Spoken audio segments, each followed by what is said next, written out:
नमस्कार, आप देख रहे हैं भारत 24 और आपके साथ मैं हूं पूजा यादव। हमारे साथ में आज डॉक्टर बसंत गोयल, जिनको कहा जाता है ब्लड मैन ऑफ इंडिया, और इसकी भी बड़ी दिलचस्प कहानी है। दरअसल सर ने जो ब्लड बैंक का अपना स्टार्ट किया, उसमें जो उन्होंने आयोजन करवाया था इस ब्लड डोनेशन कैंप का, उसमें 5400 यूनिट इकट्ठी हुई थी और आपको पता है 50,000 लोग आए थे ब्लड डोनेशन के लिए।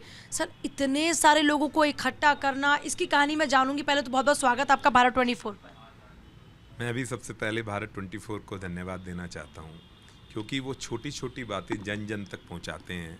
और रदर मैं कहूँगा, मैं तो भारत 24 का फ़ैन हूँ इस चीज़ के लिए, और साथ साथ आपका फ़ैन हूँ, क्योंकि जो चीज़ें लोग नहीं पहुँचा पाते वो बातें आप पहुँचा पाते हैं। बहुत शुक्रिया सर। और क्योंकि ये मौका प्रधानमंत्री मोदी के 75वें जन्मदिन का है और हमने देखा कि देश ही नहीं, मतलब दुनिया में अब उनको लेकर क्रेज़ है। बड़े बड़े लीडर्स आज उनको बर्थडे विश करते हैं, तो इस मौके पर आप उनको किस तरह से बर्थडे विश करेंगे और आप उनसे कैसे इंस्पायर होते हैं?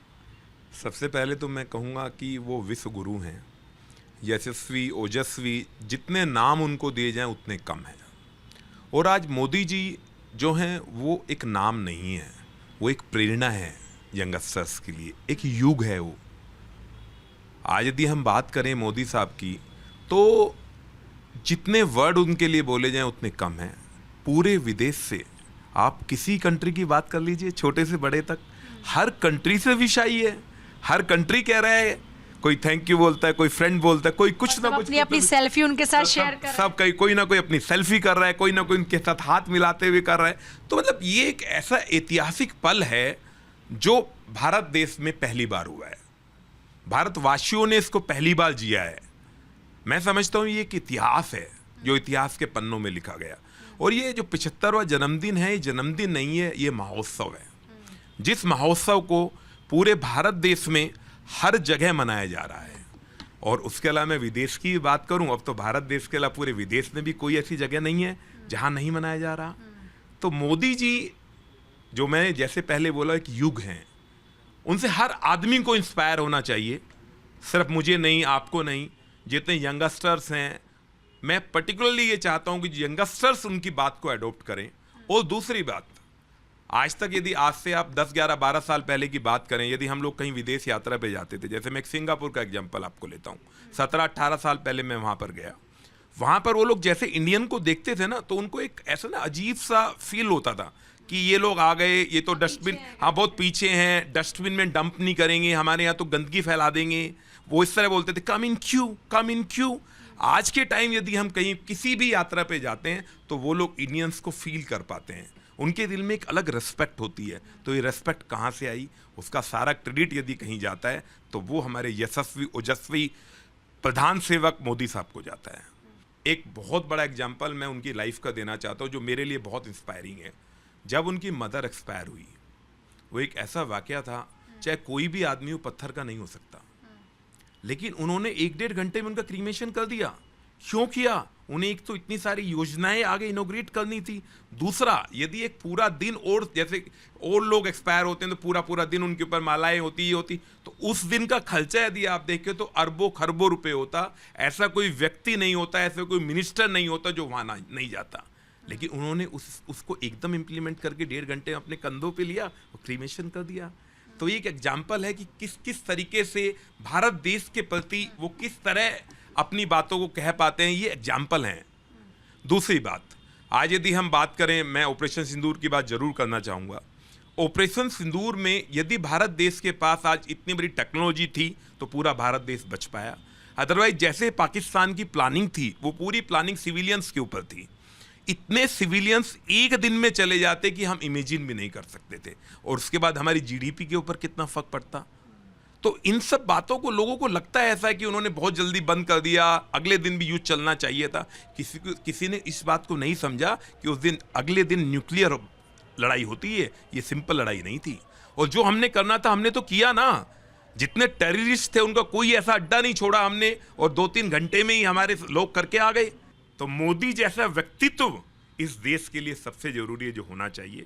और मैं पूरे भारतवासियों को मोदी जी के जन्मदिन के लिए दिल से दुआ भी करता हूं, और ये कहना चाहता हूं कि हर व्यक्ति को, जिस तरह अपने घर में किसी का जन्मदिन होता है, हम लोग केक कटिंग करते हैं, कुछ ना कुछ पूजा रखवाते हैं, वो सब करना चाहिए। और ये महोत्सव है, एक दिन का नहीं है, यदि आप देखें तो 40-50 दिन थैंक यू मोदी जी, इतने सारे प्रोग्राम्स बेसिकली बीजेपी कर रही आपने है। महोत्सव का जिक्र किया तो इसीलिए महोत्सव पे आ रही हूँ, क्योंकि पूरे देश भर में हमने कल महोत्सव देखा और अभी ये महोत्सव चलने वाला है। जैसे दिल्ली की सरकार, यूपी की सरकार, हर सरकार ने अपने अपने स्तर पर कार्यक्रम का आयोजन किया। दिल्ली में भी thank you Modi ji campaign चल रहा है और कल हमने देखा कि दिल्ली की मुख्यमंत्री भी ब्लड डोनेट करती हैं और आप तो हैं ही ब्लड मैन ऑफ इंडिया। देखो, पहले तो मैं ये बात कहना चाहता हूँ, ये इंस्पिरेशन कहाँ से आया? हमारे मेरे माननीय प्रधानमंत्री जी के द्वारा ही आया, जो सारे स्टेट्स के चीफ मिनिस्टर्स इस महोत्सव को मना रहे हैं। ये कोई स्टंट नहीं है, blood donation camps pan India लगे हैं और मुझे, क्योंकि मैं ब्लड मैन ऑफ इंडिया हूँ, तो मुझे अंदर से फील आती है कि ये कितना अच्छा काम है। जब किसी व्यक्ति को एक ब्लड यूनिट की ज़रूरत होती है और उसको ब्लड यूनिट नहीं मिल पाती, तो मुझे पता है उसको कितनी बड़ी प्रॉब्लम होती है। रक्तदान को महादान कहा गया है। रक्तदान से बड़ा महादान नहीं। और दूसरा मैं कहना चाहता हूँ कि जो आपने पहले जिक्र किया हमारी यूनिट के बारे में, वो गिनीज बुक ऑफ वर्ल्ड में बेसिकली पहली बार भारत देश के इतिहास में हुआ। उसके बाद हमारी दिल्ली सरकार का बहुत अच्छा एक ये सब चल रहा है, और भी जगह ब्लड डोनेशन कैंप हुए, लेकिन हमारी सीएम साहिबा ने खुद ब्लड डोनेट किया। तो ये कहीं ना कहीं एक मतलब दूसरा, महिलाएं यूजुअली क्या परहेज करती हैं, मतलब उनको लगता है कि नहीं, उन्होंने एक एग्जाम्पल सेट किया। उन्होंने एक एग्जाम्पल सेट किया और मुझे ऐसा लगता है उन्होंने कल एक सेंटेंस और यूज किया था कि मोदी जी के अंदर मेरे बाप की छवि नजर आती है। तो ये सब कोई छोटी मोटी बातें नहीं है। चीफ मिनिस्टर का खुद as a female blood donate करना, लोगों की भ्रांति उन्होंने दूर की कि फीमेल ब्लड डोनेट कर सकती हैं। ऐसा नहीं है कि मेल ही डोनेट करेंगे। उसी बात पे मैं आने वाली थी कि इस बार हमने जितनी भी स्कीम हमने मतलब देखा, कल अलग अलग राज्यों में इतने सारे हेल्थ स्कीम्स लॉन्च हुए। हर स्टेट मतलब बढ़ चढ़कर प्रधानमंत्री मोदी के बर्थडे के इस मौके पर अपने अपने स्तर पर स्वास्थ्य सेवाओं पर फोकस करे। और उसमें भी बड़ी बात ये कि महिलाएं और बच्चे, ये मुझे लगता है कि एक बहुत बड़ा बदलाव लाने के लिए अहम कदम साबित होगा। क्योंकि ये हमेशा होता था कि जब जितने भी, मैं गरीब वर्ड यूज नहीं करना चाहता हूँ पर मेरी मजबूरी है वर्ड यूज करना, वो महिलाएं होती थी, बच्चे होते थे, उनको वो कुपोषण के शिकार हो जाते थे, उनको बेसिकली डाइट्स नहीं मिलती थी। आज के टाइम में इतनी योजनाएं हैं, आंगनवाड़ी है, एमसीडी के स्कूल्स हैं, दिल्ली गवर्नमेंट के स्कूल हैं और स्टेट्स के स्कूल हैं, जहाँ सब कुछ उन्हें दिया जा रहा है। उनके लिए किट्स बनाई गई हैं, इसमें प्रोटीन भी है, सब चीज़ें हैं कि कुपोषण खत्म हो जाए। आज यदि कोई प्रेग्नेंट वुमेन है, उसके लिए हर फैसिलिटी अवेलेबल है, एक एक दवाई फ्री ऑफ कॉस्ट है। पैन इंडिया बात कर रहा हूं मैं, ना कि दिल्ली की बात कर रहा हूं। और दूसरी बात, आप बात करें आयुष्मान की बात करें, पहले आयुष्मान यूपी में इंप्लीमेंट हुआ, कुछ स्टेट में हुआ, लेकिन आज की तारीख में कोई ऐसा स्टेट नहीं जहां आयुष्मान ना हो। आज विदेश में यदि हमारी छाप बनी है, अब हम बात कर लेते हैं, बहुत करंट की बात कर लेते हैं, टैरिफ के ऊपर बात करते हैं कि ट्रंप साहब ने इतना बड़ा टैरिफ लगाने की योजना तो बना ली, लेकिन मोदी साहब ने इंप्लीमेंट नहीं करने दिया। आप देखें, उनकी 5-6 कोलाई मोदी साहब ने नहीं उठाई, जबकि वो महामहिम है। मेरा ऐसा मानना है कि वर्ल्ड में यदि सबसे ऊपर यदि कोई है तो वो यूएस है, और यूएस है तो ट्रंप साहब हैं, लेकिन नहीं उन्होंने इंप्लीमेंट होने दी। वो कहते हैं सबसे पहले कंट्री फर्स्ट है, यदि कंट्री फर्स्ट होगा तो आप मेरे बेस्ट फ्रेंड होंगे, अदरवाइज बेस्ट फ्रेंड का मतलब ही नहीं है। लोग इसके ऊपर भी आलोचना कर रहे थे, लोग बोल रहे थे कि बेस्ट फ्रेंड है जी, वो तो उन्होंने तो 50% टैरिफ लगा दिया। ये तो उनकी सोच है ना, ट्रंप साहब की, उन्होंने टैरिफ लगा दिया। क्या हमारे भारत देश में तो इंप्लीमेंट नहीं हुआ?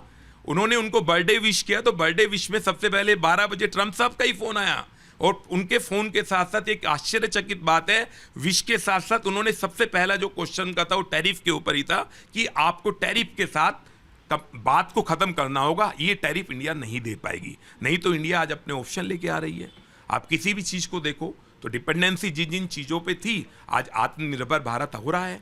और जो विकसित भारत है, तो विकसित भारत की डेफिनेशन ही आत्मनिर्भर है। आज यदि हम किसी भी चीज के बारे में बात करें, हम हथियार के बारे में बात करें, आर्मी के लोगों के बारे में बात करें, आज कोई ऐसी चीज नहीं जो भारत देश में नहीं बन रही है। सर का कहना यह है कि कंट्री फर्स्ट की बात प्रधानमंत्री मोदी करते हैं, और किसी भी प्रधान सेवक के लिए सबसे इम्पॉर्टेंट पार्ट यही होना चाहिए कि वो अपने देश को प्राथमिकता दे।